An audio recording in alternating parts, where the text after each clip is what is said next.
السلام علیکم، امید ہے کہ آپ سب خیریت سے ہوں گے اور آپ سب اپنی دعاؤں میں ہمیں یاد رکھتے ہوں گے۔ اچھا فرینڈس، آپ سے ایک چھوٹی سی بالکل چھوٹی سی ریکویسٹ ہے کہ آپ نے ابھی تک ہمارا چینل سبسکرائب نہیں کیا تو کائنڈلی اس کو سبسکرائب کریں۔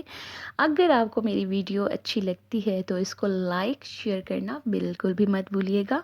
بلیو می، اس میں کوئی پیسے نہیں لگتے، نہ تو لائک کے اور نہ شیئر کے اور نہ سبسکرائب کے۔ چلیں فرینڈس، میں آج آپ کو اپنے لیکچر کے بارے میں تھوڑا بتاتی ہوں کہ جو میرا لیکچر آج کا ہوگا وہ کس پر مشتمل ہوگا۔ وہ لیکچر ہے جی وزیر اعظم کی حلف برداری کا، ٹھیک ہے۔ جب وہ منتخب ہوتا ہے تو وہ اپنا حلف کس کے سامنے اور کن کن باتوں پر مشتمل اس کا حلف ہوتا ہے وہ کس کے سامنے اٹھاتا ہے، اس میں آج آپ کو سب بتاؤں گی میں۔ فرینڈس، جیسا کہ آپ جانتے ہیں کہ پاکستان میں ہر 5 سال بعد جنرل الیکشن ہوتے ہیں، جیسا کہ الیکشن کے فوراً بعد قومی اسمبلی کے اسپیکر اور ڈپٹی اسپیکر کا بھی انتخاب ہوتا ہے۔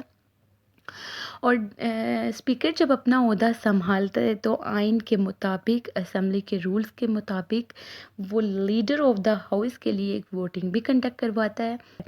یعنی کہ ہم اگر اپنے ورڈز میں بولیں تو اس کو وزیر اعظم بھی کہتے ہیں۔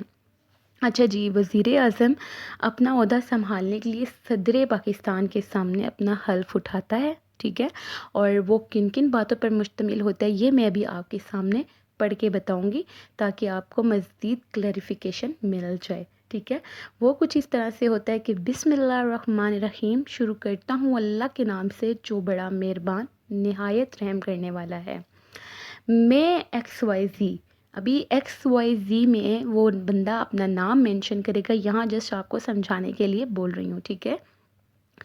صدقے دل سے حلف اٹھاتا ہوں کہ میں مسلمان ہوں، توحید، آخری کتاب قرآن مجید پر اپنا ایمان رکھتا ہوں اور نبی حضرت محمد صلی اللہ علیہ وسلم کے آخری ہونے پر ایمان رکھتا ہوں، ان کے بعد کوئی نبی نہیں آ سکتا، روز قیامت اور قرآن پاک کی سنت و تعلیمات پر ایمان رکھتا ہوں۔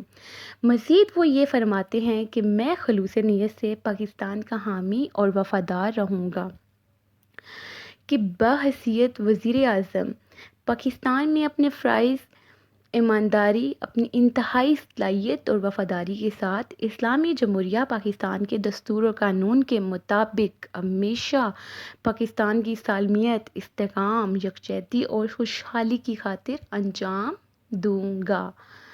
ماشاء اللہ جی، کیا باتیں ہیں۔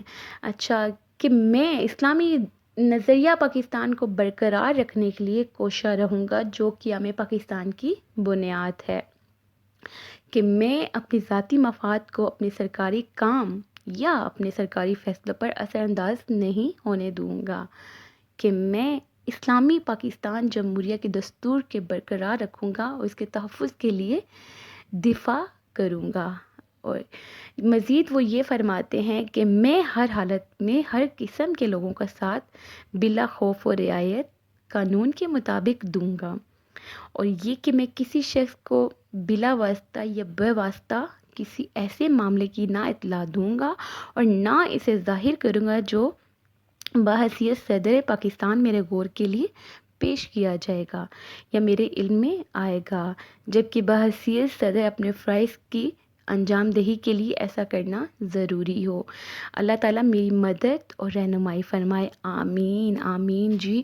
اگر آپ واقعی اپنے حلف کے مطابق یہ کام کرنا سٹارٹ کرتے ہیں، ہر وزیر اعظم صدر، تو اس ملک کا تو اللہ تعالیٰ کامیابی اور کامرانی عطا ضرور کرے گا اور ہر قسم کے مسئلے اس ملک سے ختم ہو جائیں گے۔ چلیں جی فرینڈس، آپ کو پتہ ہے کہ جیسے وزیر اعظم کا اور صدر پاکستان کا آئین پاکستان کے مطابق مسلمان ہونا لازمی قرار دیا گیا ہے، ٹھیک ہے۔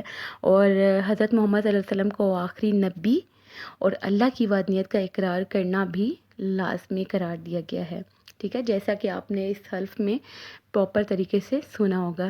چلیں جی فرینڈس، آج تک کے لیے اتنا۔ اگر آپ کو میرا لیکچر پسند آیا ہو تو کائنڈلی اس کو لائک اور شیئر کرنا بالکل بھی مت بھولیے گا۔ اپنی دعاؤں میں یاد رکھیے گا۔ آج تک کے لیے اتنا۔ اللہ حافظ۔